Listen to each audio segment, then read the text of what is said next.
이른바 환경부 블랙리스트 의혹으로 검찰의 수사를 받고 있는 김은경 전 장관의 구속 여부가 이르면 오늘 결정됩니다. 향후 검찰 수사의 분수령이 될 것으로 보입니다. 네, 한편 이부진 호텔신라 사장의 프로포폴 상습 투약 의혹에 대한 경찰 수사가 속도를 내고 있는데요.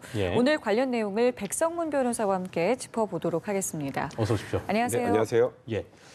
자, 김문경 전 환경부 장관 영장 심사가 오늘 열렸습니다. 네. 앞서 검찰이 이제 김 전 장관이 환경부 산하기관 임원 교체 과정에 부당하게 개입을 했다 이렇게 보고 영장을 청구했는데 일단 혐의부터 좀 짚어주시죠. 일단 오늘 서울 동부지방법원에서 오전 10시 반부터 지금 영장 실질심사가 진행이 됐고요. 지금 이 혐의는 최초 이제 좀 거슬러서 올라가 보면 김태우 전 수사관이 이제 청와대에서 민간인 사찰을 한다. 청와대에서 이미 제출한 자료도 받고 검찰이 본격적으로 수사를 하다가 환경부 내에서 이게 무언가 전 정권에서 임명됐던 임원들과 관련해서 사표 제출을 종용을 하고 또 그에 대해서 반발을 하니까 표적 감사를 했다. 그러니까 이게 어디서 많이 들어본 것 같지 않습니까? 이 전 정권에서 문제됐던 소위 블랙리스트하고 유사한 그런 내용인데요. 그런 혐의와 관련해서 이제 검찰이 어느 정도의 증거를 확보했다라고 판단을 하고 22일 영장을 청구했고 오늘 영장 실질 심사가 진행이 되고 있습니다. 그렇군요. 일단은 글쎄요. 지금 일단 영장 심사를 받고 있으니까 구속 여부부터 얘기를 좀 해볼까요? 어떻게 좀 예상하고 계세요? 사실 그 부분은 제가 단언해서 말씀드리기 힘든데 이게 전 정권의 소위 말하는 문체부 블랙리스트 생각해 보시면 김기춘 전 비서실장이나 조윤선 전 장관 다 구속이 됐었죠. 그러니까 지금 검찰이 어느 정도 혐의를 입증해 놨느냐에 따라서 사실 영장 발부 여부가 결정이 될 텐데 이제 검찰에서는 그동안의 수많은 참고인들 조사를 마쳤고 청와대 관계자를 포함한 그리고 가장 중요한 지금 증거라고 하는 것이 지금 현재 나와 있는 것 중에서는 보고용 문건에서 장관님이라고 표시가 돼 있는 문건이 있었다는 거예요. 폴더가 있다고 했잖아요. 네, 근데 그 폴더 내용 관련해서 보면 소위 말하는 지금 그러니까 사표를 수리하려고 하고 교체를 하려고 했던 임원들의 동향, 비위 사실 이런 것들이 이제 기재가 돼 있고 장관에게만 특별히 보고가 된 것이다라는 취지로 지금 검찰이 바라보고 있는데 기억하실지 모르겠지만 얼마 전에 양승태 전 대법원장이 구속이 됐을 때 구속의 가장 결정적인 게 뭐였나요? 이규진 전 양형위원의 대자가 적혀 있는 수첩입니다. 직접 보고를 했고 직접 지시했다는 걸 그걸로 입증을 한 것인데 지금 검찰은 지금 이 정도라면 충분히 혐의 입증이 가능하다고 판단을 하고 있는데요. 재판부에서 오늘 영장실질심사 재판부가 바라봤을 때 이런 내용들이 말 그대로 표적 감사나 찍어내기의 정황이라고 판단을 한다면 영장이 발부가 될 것이고요. 오늘 만약에 영장이 기각된다면 영장 기각 사유는 혐의 소명이 아직 다 되지 않았다는 사유가 될 가능성이 많습니다. 이게 보니까 환경부가 지난해 말에 블랙리스트 의혹이 제기됐을 때 산하기관 임원 그 사퇴 동향 등이 장관까지는 보고되지 않았다고 밝힌 바 있는데 해당 문건 같은 게 발견이 되면서 이제 김 전 장관이 검찰 수사의 핵심을 떠올리게 된 건데요.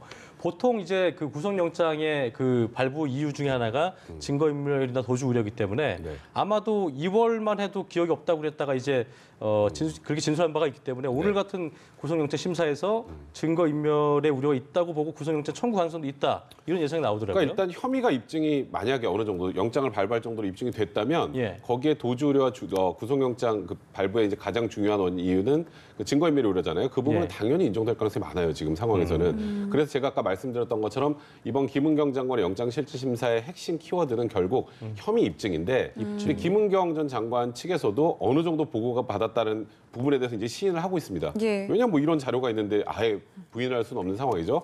다만 김은경 전 장관은 이렇게 얘기를 하고 있어요. 그거는 장관의 정당한 인사권의 행사다. 그러니까 그 당시에 그 환경공단의 임원들의 지금 문제가 많이 되고 있는데 환경공단이 사실 그 업무 관련해서 최하의 평가를 받았기 때문에 그렇다면 당연히 사람을 교체를 해야 되는 거고 그러면 그중에서 문제 있는 사람이 누구인지 찾아봐야 되는 거고 그러면 그 문제 사실 관련해서 내가 보고받는 건 당연하고 그에 대해서 정당한 인사권을 행사했는데 이게 무슨 블랙리스트고 이게 찍어내는 것이냐. 그러니까 지금 그런 방식으로 지금 아마 오늘 양쪽의 논리가 진행될 가능성이 많기 때문에 일단 재판부에서 바라볼 때 이거는 특별하게 전 정권에서 임명된 임원들에 대해서 표적으로 찍어내고 그리고 새로운 정권이 들어서면서 또 이 소위 말하는 정권 입맛에 맞는 낙하산 인사라고 하지 않습니까? 낙하산 인사가 채워지는 과정에 김은경 장관이 전부 관여를 했는지 여부를 판단을 해서 그 부분이 인정이 된다면 영장이 발부가 될 가능성이 많습니다. 그러니까 지금 말씀해 주신 것처럼 뭐 어느 정도 파악은 인정을 했지만 압력 행사에 대해서 이제 완벽하게 이제 부정을 하고 있잖아요. 결국에 이게 또 쟁점이 되지 않겠습니까? 그러니까 결국 그 부분이 쟁점인데 재판부 입장에서는 실제로 김은경 장관이 누구에게 압력을 행사했는지 하지 않았는지를 지켜보고 한 것이 아니기 때문에 그거는 사실 입증이 쉽지 않아요. 그러면 결국 이걸 무엇으로 입증하냐면 객관적 증거하고 진술을 가지고 입증을 하는 건데, 그러니까 제가 아까 말씀드렸던 것처럼 장관 보고용 폴더에 들어가 있는 이 장관님이라고 표시가 되어 있는 그런 문건들이 이게 보고가 들어갔으면 아주 간단하게 지시를 했으니까 보고하지 않겠습니까? 그렇죠? 이제 그걸 재판부가 어떻게 받아들이냐에 따라서 결론이 날 겁니다. 그러니까 청와대도 처음에는 이제 체크리스트, 그러니까 통상적인 보고라고 했는데 문제는 이제 아까 말씀드렸던 것처럼 처음에 얘기했을 때 이게 장관까지 보고가 안 됐다 얘기했다가 그 폴더가 발견됐기 때문에 그 부분에 대해서 이제 검찰이 압수수색한 자료도 그렇고 맞습니다. 법원이 어떻게 판단할지 좀 지켜봐야겠네요. 알겠습니다. 자, 두 번째 주제 살펴보죠. 이부진 호텔신라 사장의 프로포폴 상습 투약 의혹인데 경찰이 그 병원장, 이 해당 병원을 의료법 위반 혐의로 입건을 하고요. 압수물을 분석하고 있는 상황인데 병원장을 입건했다는 건 일단 뭐 경찰이 결정적인 단서를 잡았다, 포착했다 이렇게 봐야 될까요? 아닙니다. 아닙니까? 그건 아니고요. 예. 얼마 전에 기억하실지 모르겠지만 이 간호조무사 2016년도에 이 성형외과에서 근무했던 간호조무사가 이부진 지금 그 사장이 프로포폴을 투약했다라는 취재 제보를 했고 그게 이제 언론에 노출이 되면서 일단은 첫 번째로 수사기관에서 했던 게 현장 조사였습니다. 그 강제성이 전혀 없었어요. 보건소랑 같이 가서 점검권이라는 걸 행사할 수 있거든요. 보건소는. 그런데 그때 이 병원에서 아무것도 내주지 않았죠. 그 당시에 진료기록부나 또 뭐 마약류 관리대장 같은 걸 전혀 제출하지 않았고 뭐 병원장도 나오지 않은 상황이었으니까 그냥 철수할 수밖에 없었거든요. 그럴 때 강제 수사를 하기 위해서는 일단 기본적으로 입건을 해야 되는데 이제 보통 영장 발부할 때요.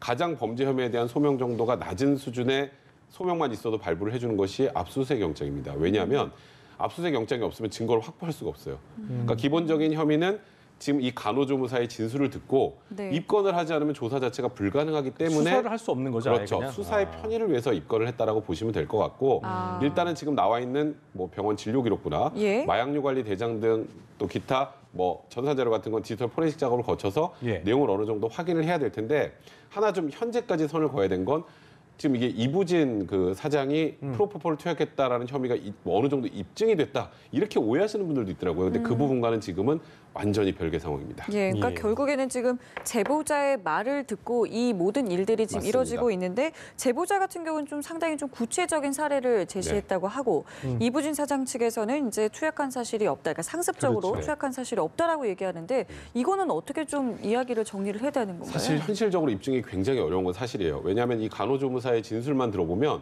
너무 구체적입니다. 이제 예를 들어서 이부진 사장 같은 경우엔 병원장과 직접 전화를 해서 병원장이 간호조무사한테 직접 얘기를 하면 CCTV가 없는 엘리베이터를 타고 올라와서 VIP룸에 가서 투약을 했고 더 투약을 해달라는 얘기까지 했다. 뭐 이런 얘기에 진술했단 말이에요. 진짜 내용은 굉장히 구체적인데 문제는 지금 제가 아까 말씀드렸던 것처럼 CCTV도 없고 실제로 왔을 때 진료기록부를 작성한 적도 없다면 사실 그걸 객관적으로 입증할 수 있는 게 과연 있을까? 그리고 일단 이 간호조무사 얘기는 이렇습니다. 프로포폴을 투약하면 프로포폴은 2011년부터 이제 마약류로 규정이 돼 있기 때문에 굉장히 엄격하게 관리가 돼야 되는데 쉽게 말하면 이런 거예요. 제가 가서 이제 뭔가 무슨 치료를 받다가 프로포폴을 투약을 했으면 20ml를 투약을 했으면 실제 뭐 그럼 한 25ml나 30ml를 투약을 했다라고 장부에 기재하고 그걸 모아서 이부진 사장에게 투약을 했다라는 게 지금 간호조무사 얘기인데 그렇다면 이 외에 추가로 목격자가 있다거나 아니면 추가로 객관적으로 입증할 수 있는 그런 자료들이 나오지 않으면 사실상 입증하는 게 현실적으로 불가능한 그러니까 구체성이 있는 정황 증거를 이 간호조무사가 된다 하더라도 이걸 공통적으로 인정할 만한 사람이 있다거나 결국은 아니면 CCTV가 있다거나 그런 거 아니면은 밝혀낼 수는 없는 상황. 결국은 이제 나중에 이제 이게 법원까지 만약에 간다면 법원에서 판단을 하는 건 결국 객관적인 증거를 가지고 유무죄를 판단할 수밖에 없는데 지금 아직까지 저희가 섣부른 판단입니다만 현재까지는 이부진 사장이 투약했다라는 걸 입증할 만한 객관적인 증거는 나오지 않았어요. 간호조무사의 진술만 있는 것뿐이고 그리고 지금 이부진 사장 측에서는 이렇게 얘기를 합니다. 이 성형외과 간 거 맞다. 근데 나 왼쪽 다리 화상 그 수술 관련해서 치료 목적이 있는 이유를 됐죠. 네, 쌍꺼풀이 처진 부분 때문에 그때 마취제를 맞긴 했는데 그게 무슨 프로포폴인지 아닌지 그거를 환자가 어떻게 아느냐. 그 외에 내가 가서 맞은 적은 없다고 하기 때문에 이 부분이 만약에 수사가 진행이 된다면 이걸 입증할 수 있는 객관적인 자료가 좀 나와야 가능할 것 같습니다. 그렇군요. 알겠습니다. 자, 저희 세 번째 이슈인데요. 탈세 의혹을 받고 있는 클럽이죠. 아레나의 실소유주로 지목된 강 씨가 오늘 구속 심사에 출석을 했습니다. 먼저 어떤 혐의를 받고 있는지부터 짚어볼까요? 일단 2014년에서 2017년까지 그러니까 대략 한 4년 정도 되겠죠. 그 4년 기간 동안 세금 162억 원을 탈루했다라는 혐의입니다. 그러니까 이게 그 특정범죄 가중처벌법상 조세범 처벌에 관한 특례가 규정이 돼 있는데 이제 연간, 그러니까 한 회계연도에 연간 포탈 세액이 10억 원 이상이면 5년 이상 또는 무기징역까지 가능합니다. 이거는 그러니까 엄청나네요. 그럼 금액 사형을 제외하고는 살인죄하고 똑같습니다. 네, 사형이 없다는 거죠. 근데 이 당시에 클럽 아레나가 한 6명 정도의 바지 사장을 고용을 해서 실소유주인 강 씨가 빠져 있었는데 이제 이 아레나 클럽 아레나의 실소유주가 강 씨라는 걸 수사기관에서 어느 정도 파악을 했고요. 지금 국세청에서 확인을 해본 결과 최초에는 한 150억 정도라고 얘기가 나왔었는데 포탈세액 전액을 162억 원으로 특정을 하고 검찰에 고발을 했고요. 검찰에서 영장을 구속영장 실질심사, 영장 사전 심사를 청구를 했고 지금 오늘 영장 실질심사가 진행되고 있는 이게 상황입니다. 경찰이 서류상 대표가 이제 6명이 바지 사장이고 실제 네. 주범이 이제 강 씨로 파악을 한 건데 그 근거는 배경은 뭘까요? 그러니까 일단 그 관련해서는 이미 여러 번 제보가 갔다라는 얘기가 있었어요. 제보가. 네, 그럼에도 불구하고 지금까지 이 강모 씨는 수사 선상에 올랐던 적이 없고 대부분 그 바지 사장을 기초로 해서 수사가 진행이 됐는데 바지 사장인지 아닌지 아는 건 되게 쉽습니다. 돈이 어디로 들어가는지 보면 돼요. 돈의 흐름만. 바지 사장한테 여기서 번 돈이 다 들어가진 않겠죠, 당연히. 예. 이제 그렇기 때문에 일단 실소유주는 자금 흐름 등을 파악을 한다면 어느 정도 확인이 가능한 거였는데 그러다 보니까 여기서 또 다시 도돌이표처럼 이게 또 결국 수사기관 혹은 국세청과 뭔가 결탁한 유착이 게 있었던 아니냐. 것이 아니었느냐라는 얘기가 나올 수밖에 없는 상황인 거죠. 그렇군요. 예. 자, 이렇기 때문에 이제 국세청이 특별 세무 조사를 네, 맞습니다. 하겠다라고 칼을 빼들었습니다. 뭐 대형 유흥업소부터 YG 엔터테인먼트까지 포함이 되어 있는데 글쎄요, 여기서 이제 국세청은 좀 어떻게 어떤 세무 조사를 하게 되는 건지. 그러니까 지금 일단 당장 아레나에서 뭐 최근 4년 동안 162억을 포탈했다는 얘기가 벌써 나오고 있는 상황이고요. 예. 그리고 강남 클럽 같은 경우에 이 세금 포탈 관련해서는 지금까지 굉장히 여러 소문들이 있었던 건 사실입니다. 그리고 실질적으로 드러났고요. 그것 때문에 이제 소위 말하는 이 버닝썬 사태로 촉발이 돼서 지금 뭐 어쨌건 유력한 클럽, 뭐 유흥업소 21곳을 지금 특별 세무조사를 한다고 하는 상황이고 또 하나는 이제 좀 특이한 게 결국 YG죠. 근데 YG는 지금 현재까지만 보면 이 클럽하고 상관없잖아요. 예. 그러니까 승리가 몸담았었던 네, 이유 왜냐하면 때문에. 예. 승리 씨가 어쨌건 얼마 전까지 YG에 있었고 그렇죠. 그리고 또 하나 의혹이 제기됐던 게 YG에서 사실상 클럽을 운영하는 데 개입했던 것이 아니냐라는 얘기들도 나온 상황이어서 사실 이번에 소위 말하는 이 세무조사 관련해서는 YG가 주 타겟이 아니겠느냐 일단 이렇게 보고 있는데 예. 어쨌건 승리 씨가 버닝썬에서 뭐 사회이사를 지낸 상황이었고 또 거기다가 또 YG 개입 의혹도 있는 상황이었고 여론도 YG를 조사해야 되는 게 아니냐는 얘기가 나왔기 때문에 지금 일단은 칼을 빼든 상황인 것 같습니다. 이게 보니까 지금 뭐 클럽도 그 업계의 수사로 확대되는 분위기여서 네. 연예계의 이제 그 뭐 역외 탈세나 명의 위장 같은 거에 대해서 정조준을 이 기회에 정조준을 한 것이라는 예상이 나오고 있어서 혹시나 뭐 이번 조사를 통해서 뭐 인근 뭐 동종업계 기획서라든가 글로 번져나갈 가능성을 배제할 수는 없을까요? 그러니까 예를 들어서 역외 탈세 문제가 나온다면 아마 다른 연예기획사들도 세무조사의 대상이 될 수도 있습니다. 그러니까 YG 엔터테인먼트 같은 경우에는 계열사가 한 20곳 정도 되고요. 많죠. 예를 들어서 YG 재팬 같이 해외에도 계열사가 많아요. 근데 우리나라 사실 이 문화 예술 쪽에서 제일 두드러진 게 바로 한류잖아요. 네. 그러면 그 나라에서 벌고 그 나라에서 벌었던 돈들이 들어가는 과정에서 그러니까 뭔가 빼돌림이 있거나 아니면 좀 축소 신고를 한다거나 그런 방향으로 이제 역외 탈세, 지능적인 역외 탈세를 했을 개연성까지 보고 지금 살펴보고 있는 상황이고요. 예. 과거에 한 그 연예 매체 같은 경우는 연예 기획사 같은 경우는 해외에서 벌어들인 수익 한 70억 원 정도 누락했던 그런 문제들도 있었단 말이에요. 예. 그리고 이게 우리나라에서 벌어진 것보다 해외와 우리나라가 연계되어 있기 때문에 사실 국세청에서 일일이 캐는데 쉽지 않아서 네. 이런 문제들이 있었다. 그것도 고질적인 병폐다라는 얘기가 나오고 있는 상황이기 때문에 이번에 아마 예를 들어서 특별하게 이렇게 세무조사를 하는 과정이 있다면 결국 가장 주 타겟은 물론 국내에서 탈세한 혐의도 보겠지만 예. 이제 한류와 관련된 역외 탈세 혐의와 관련해서 좀 집중적으로 살펴볼 가능성이 많은 상황입니다. 네. 그렇군요.